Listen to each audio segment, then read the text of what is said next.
Good morning, good afternoon, happy Friday. Once again, here with, I think it's pretty safe to say Mr. AI in the HubSpot space, thanks to his wonderful hub helper, Harry Creation. How you doing, Nico? Doing well, Chris. How you been? I've been great. Love the fact that we got some focused AI discussion. It's pretty hard to keep it out of every other conversation right now, but we do our best. But making time for these kind of deep dive use cases, I think, is really where the you start building the true knowledge. What have you seen Definitely. as ways to help people kind of at least understand the impact of AI? And then if they choose not to use it, that's their choice. But what have you seen, work and not work? Well, I oddly enough, I was, or I should say, coincidentally enough, I was in a meeting with a gentleman from Kennedy and Company. You know how terrible I am with names. But we were talking to each other yesterday, and we were talking specifically about AI and its impact. And we were going over essentially like what could be done just by like using a model and like what people are working on. Mickey Baines, and the company was Kennedy and Company, and so we were talking about this exact same issue, and we went through what it looks like when you're building out prompts. And I think that was like really the greatest example because, what I told him was, if you combine knowing how to give somebody great direction and being a great storyteller, then you are a great prompt writer because those are the two like key metrics that are required, right? So let's say you're not. GPT is, Claude is. So that's why I say work with it like a person because you can actually tell it, hey, what's a great prompt for this? And it'll spit out prompts. And then you can say, okay, but give me some more detail, or I want to do this too. And, I want it to be in this format. And it'll give you the prompt that'll work best for it. Right. So it's really just having people dip their toe in a little bit. And it was the same case with George Thomas too. We were doing a podcast, and it was just showing him a little bit, and it was just like, hey man, try doing this thing here, and like that was it. It just exploded from there, and it really is that case that like when you see firsthand what it can do, you are blown away, and it's just your ideation, right? Like ideas, the use cases, right? They just start to open up. All the possibilities of processes you do just start to open up, and you really jump into the software more and more because yeah, okay, and now it's really starting to work for me. It's really starting to save me time.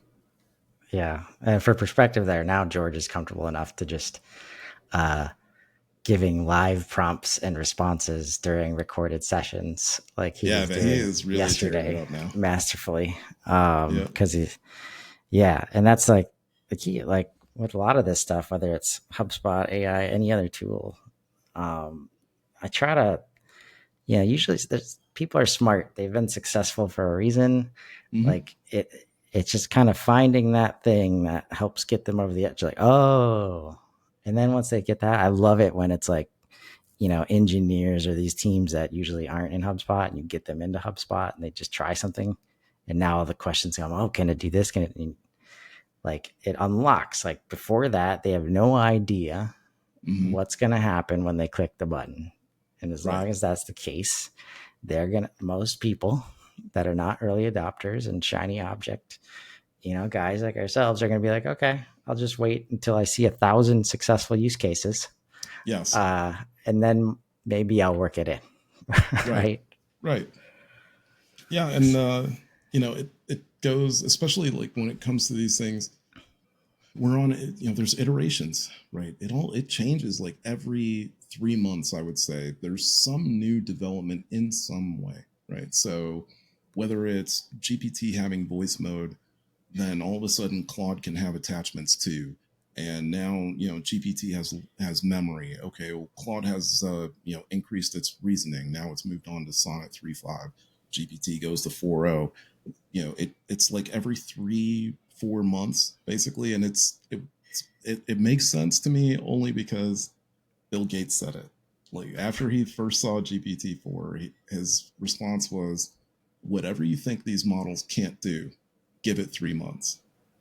Right, and it really turned out to be true because just every three there seems to be a major breakthrough in how the model itself works. Maybe not like breakthrough overall. To be honest with you, like every it depends on how you look at breakthroughs. I look at the entire spectrum. So if you're looking at like medical, auto, robots, like all that kind of stuff, there are breakthroughs almost daily. I wish I was joking about that. There are breakthroughs daily, especially in medical. It is crazy. But for models, even with GPT, there's custom instructions. Then there's memory capability. Then the custom GPTs. So like there's more to do with it than even just the simple prompting. And that's why when somebody tells me like, yeah, I did this thing, but what it gave me back was like Yeah. wasn't that great. It's like, if only you knew, friend. Like basically you used the force to move a paperclip, and you said, that's not really worthwhile. Yeah. And it's like, okay, when did you do that? When was that experience? Oh, last year? Yeah. Right. It's moved along since then. Yeah. And like you said, breakthroughs every day in these other industries. We're feeling it in the HubSpot space. Mm-hmm. And I try, that's like the best thing I can do for a business leader when I'm talking to them is like, this is not going away. Like this pace of No. change is not going away. Uh, you have to find a way. And that's why I'm here every day, right? Like everybody's struggling with these knowledge gaps that are forming as everything moves so fast. Like Mm-hmm. if we can't find a way to educate at this speed to get people to adopt at this speed, like there's no reason to think that these gaps are going to close, right? They're just going to get bigger and Exactly. bigger. And luckily, like, you know, AI can help you close that gap like real quick, right? Absolutely. I've thought about that in relationships to digital transformation, right? Like, even though it requires, a lot of content and data and like that part needs to be trusted, I imagine this has to be, you know, a digital transformation hack of some sort that had not existed like a year ago. So even if, Mm-hmm. because first started approaching this like, oh, if you haven't digitally transformed yet, like don't even worry about AI. Like Yeah. you're not going to get value out of that. But even like if you ask it about like, oh, I have this paper process, it looks like this, right? What are the best steps to, Make it more bringing this into efficient, do HubSpot or whatever it bringing this is. into Yeah. this, right? It can help with that stuff. And that's where, Spreadsheet nightmares. It knows every single yeah, just put formula. the spreadsheet, just upload the Right. spreadsheet and you're going to get more insight. It's not going to be perfect. This is where it's a conversation, right? Yeah. It's not going to be It perfect on the depends on first go. like how you know what to ask, right? And again, it could come down to, I mean, I when I started out, so this is like how a great evolution. When I started out, I was doing demos where it's like I would copy just like the column in industry and paste it into GPT and then start looking at inference and then paste more data. Finally they got the uploadability. Okay, so let's upload a sheet. So uploading a sheet and then talking to it about data. Fine.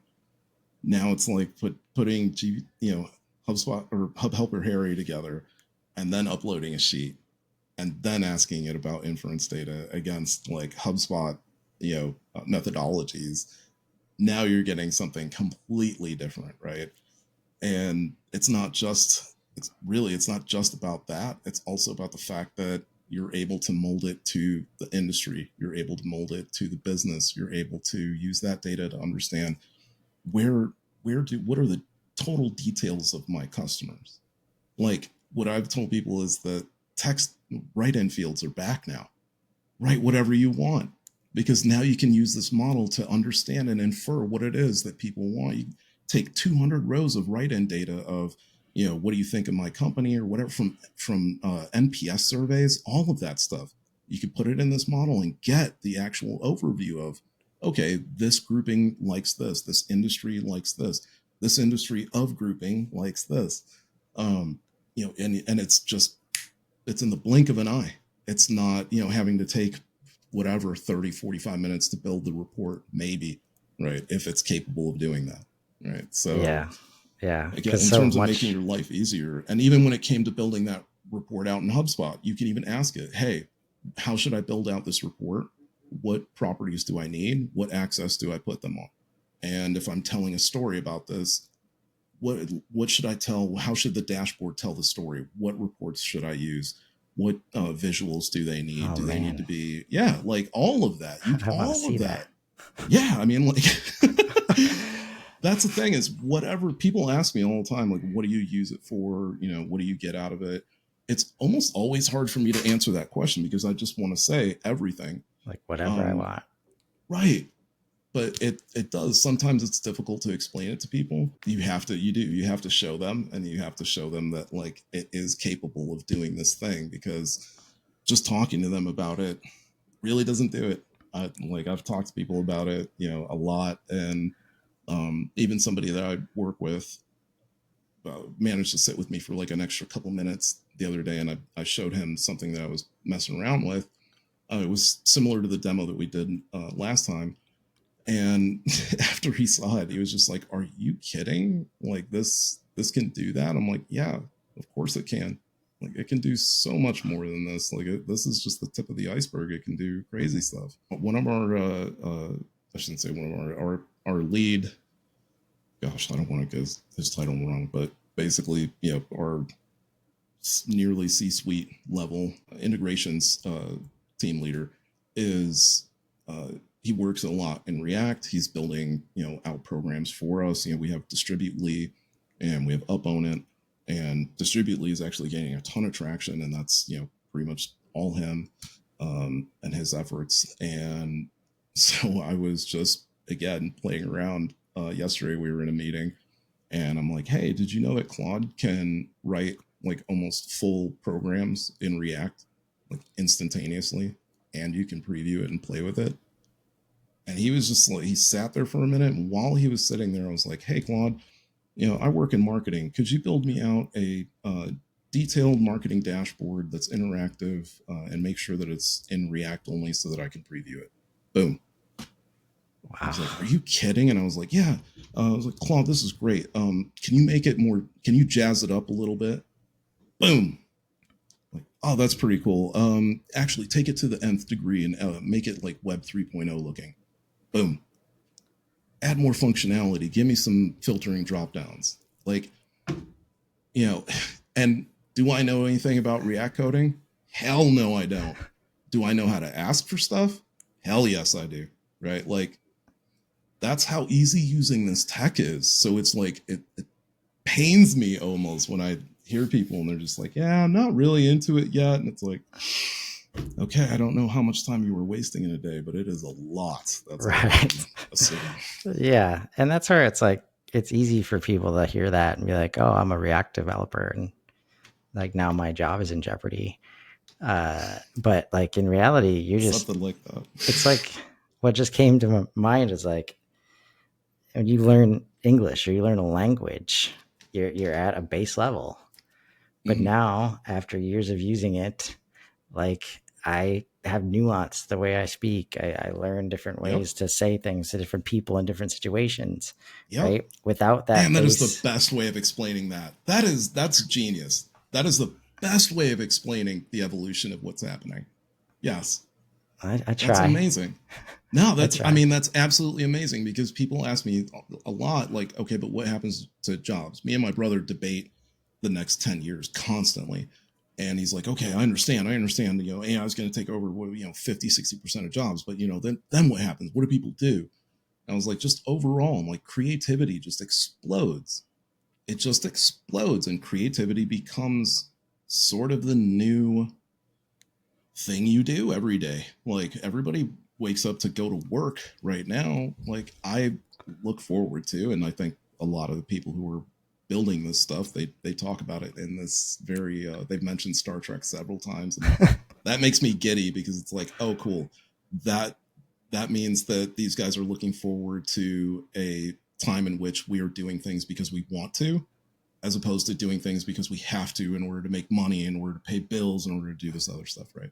Yes. Um, Because we don't but even get to those questions like that you are asking of the model because we're spending all of our time building the React code first, yeah, right? And most yeah, everybody, all of the seasoned vets know that they would love to have the time to be creative. And this can be from the lowest level frontline employee who knows everything about your customers, but they're so busy answering calls and emails about, status updates, and they're filling in forms and, you know, getting rid of that stuff. Now that person can take all that knowledge, mm, do all that personalization stuff, do the stuff that doesn't scale, that they know that the whole organization knows they need to be doing, right, and they want to be doing, and they know how to do it. They just never get to it because you're always doing this base level, almost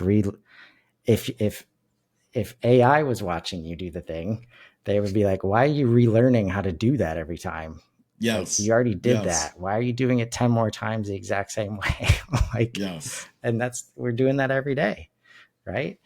yep. So, And like, the there's last thing, and that's where, like, the harsh reality is if you like doing that thing and you're comfortable and you feel safe, like, that's not going to be around for much longer. Like, if, and that's where, like, instead of like worrying you, I know there's a creative spot somewhere. Like, you know how to mhm, ask questions.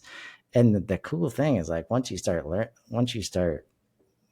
like engaging with the AI, like, it's a different level of learning that I've never experienced before, where because you're interacting with this model, like, you get unexpected answers that, mhm. like, I only know the first prompt usually, right?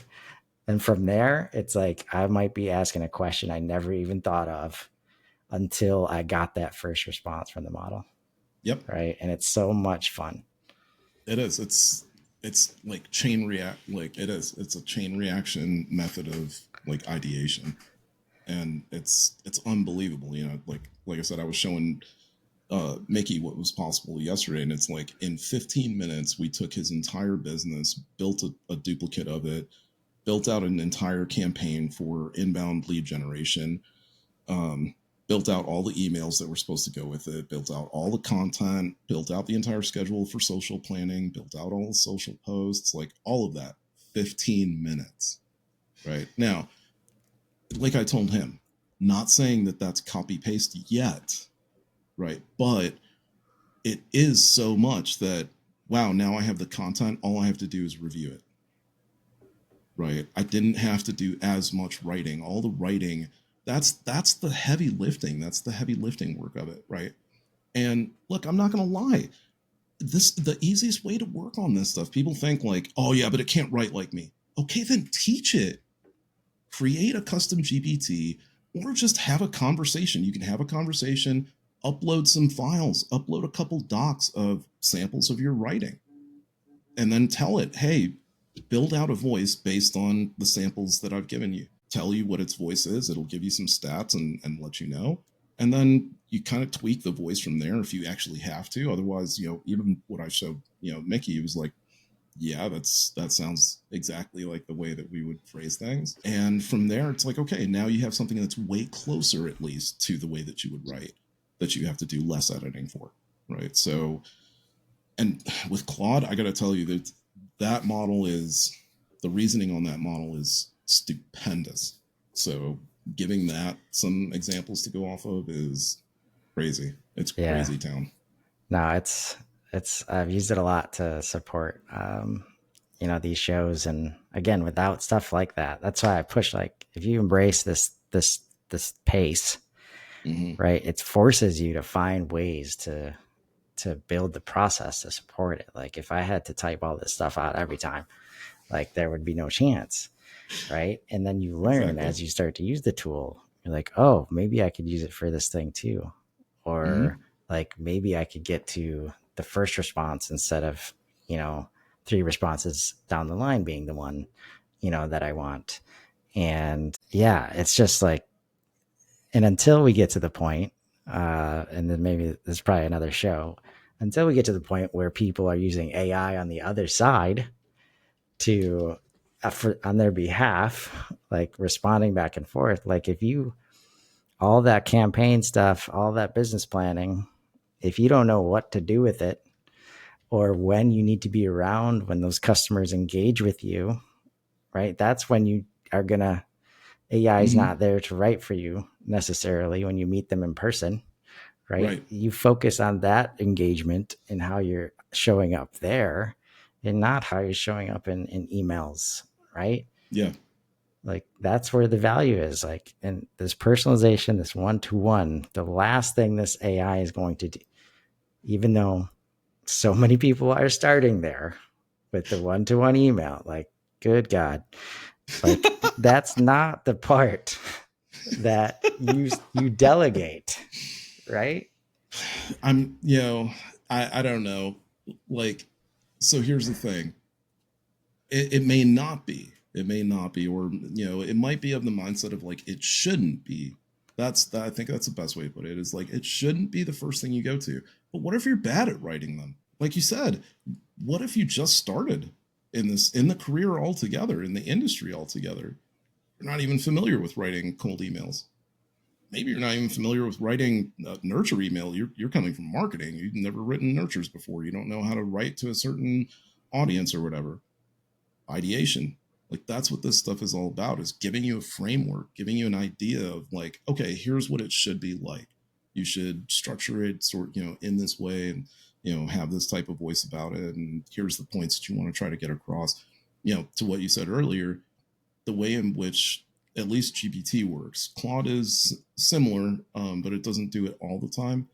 GPT will give you that reinforced aspect of what it is that you asked about. So you'll say, how do I make a peanut butter and jelly sandwich? It'll tell you how to make the sandwich, and then it'll say, this sandwich is always served best at this temperature, and you want to use a paper plate to make sure this, that, and the other. Just it gives you some additional details, facts about what it is that you're looking for that, to your point, maybe you didn't think about before. Now there's even a built-in feature where like little suggestions will pop up after you've gotten your response. And it's like, oh, okay, maybe you want to know based on the conversation you're having, it now tries to infer further detailed questions about what it is you're talking about. Wow, Right. that's fun. And what Yeah. came to mind there that with that analogy, like, because I think it's so important the way you describe that, like, if this is your first day on the job, you've never written cold emails before, and you approach it, I want to learn how to do this, right? Mm-hmm. And ideate. But if I go to AI and say, do it for me, and I have no idea how this is supposed to work, that's when you get into trouble. And, Yeah. your analogy of if you've never, if you've never, created, since that's the only word that's coming to mind, if you've never created a peanut butter and jelly sandwich and the person you're trying to serve it to has a nut allergy, it's not going to go well. Yeah. Right. So if you're not there to say, okay, I think like some kind of analysis, some kind of approval, like, that's where you're there at the beginning, the middle, Mm-hmm. and the end right now, in most cases. Um, and that's where like how much of that middle is just, you get to those places like light years faster than you would Yeah. otherwise. And knowing how much of the, like, just thinking back to my days in like marketing departments and big organizations, so much of the problem is approval processes and the back and forth between all that stuff. And that's the kind of stuff that you should, like, you can get 12 revs down to like one or two pretty Yeah. quickly, right? And everybody on the team should love that. Right. And it's, the I want to say that HubSpot really saw this coming per se, because that's, to me, that's why all of these approval processes kind of dumped into place, right? Especially when it came to Marketing Hub, that was the first place that the approval processes went in prior to the generative assistant being dropped to help you write emails, right? So at least there is that gate for somebody in the marketing department to be able to stop and take a look at it before it goes out the door, to make sure that this isn't just some like junk AI writing as compared to what we would normally write. There's even, when it comes to marketing emails, like the ideas, the thing is, you get these ideas to be able to do stuff you've never done before. I've never taken a bunch, not yet, but I'm going to. I've never taken a bunch of marketing emails and shoved them into a model to see what it's going to come back with. Right? Yeah. How's this one for size?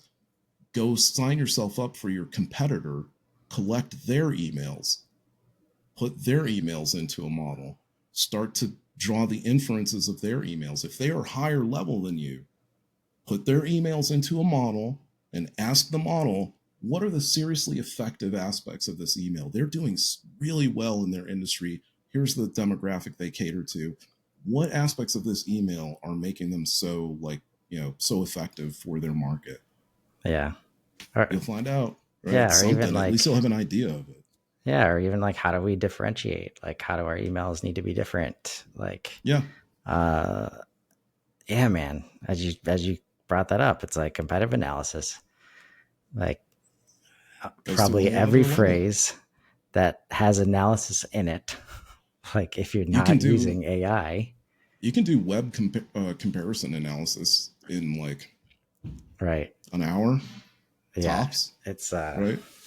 yeah. So that's the thing. Like if you're still doing analysis of large sets of data, like without AI, like what are you doing? I mean, that's where even there, it's like, oh well, however, like whether it's 10% right or 90% right, Mm-hmm. it's more than zero, right? It's Right, it's giving you a jumping off point, and now you're so much farther because it's like you don't have to spend the time like digesting the data, right? It's doing that right. for you, and now you're at a next level of insight. Yeah, man. And I think it's okay sometimes to not just like kind of put use cases out there. I always love to show, visuals, but this is where it's like, I find this a lot with HubSpot. If you're not fully understanding like what it's going to do for you, what it enables you to do, and it's just another easy button for you, like it's just not going to work out for you, and you are going to. And so many times, if that's the approach, and then it doesn't give you what you want, and then you stop using it, that has nothing to do with the AI tool, right?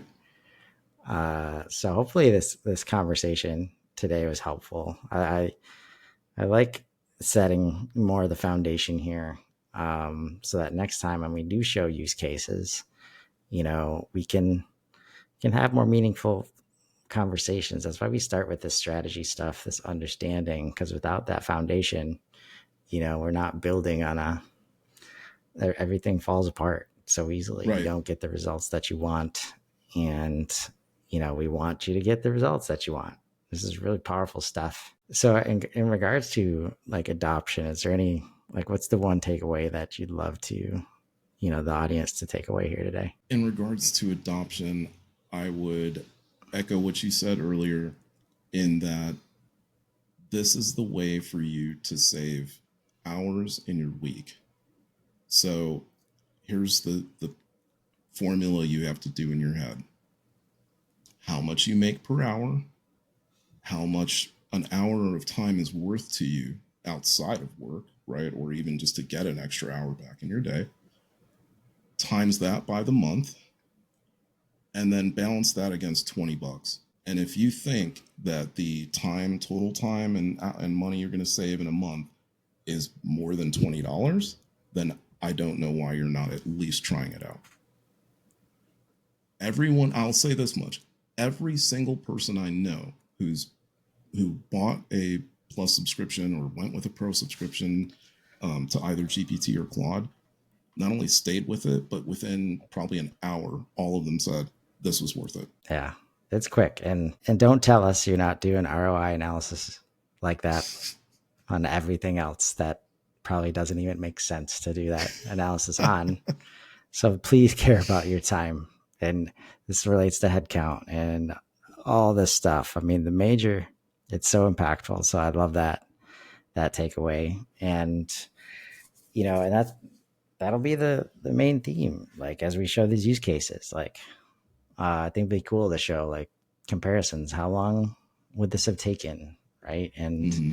always having that in the forefront, I think will be will be great to do when we show more of these use cases. Yeah, So and I think probably I think the best thing to do, right, is to go through the process of, setting it up, building out a model, not necessarily building a custom GPT, but building a conversation around either a company or a business that we want to work with, let's say. And then week to week, we can show people just a little bit more, like I always think of it as like, I when it popped into my head, I was like, oh, this old house, except for GPT. It was just last week we worked on this thing, and this week we're gonna do this thing. So yeah, I don't know if I think that'll that probably be a good way to show. that lines with the let's build theme, I think. Yeah, So yeah, man, let's do it. Thanks awesome. so much for coming back. Thank you for having me. Yeah, and so next week, so we're going to be doing this every Friday at 10 Central. And until then, these tools are sitting right there for you to try out. Just get in there if you can, find some opportunities for yourself, your business, your team, and let's grow. Have a Yep. great day, everybody.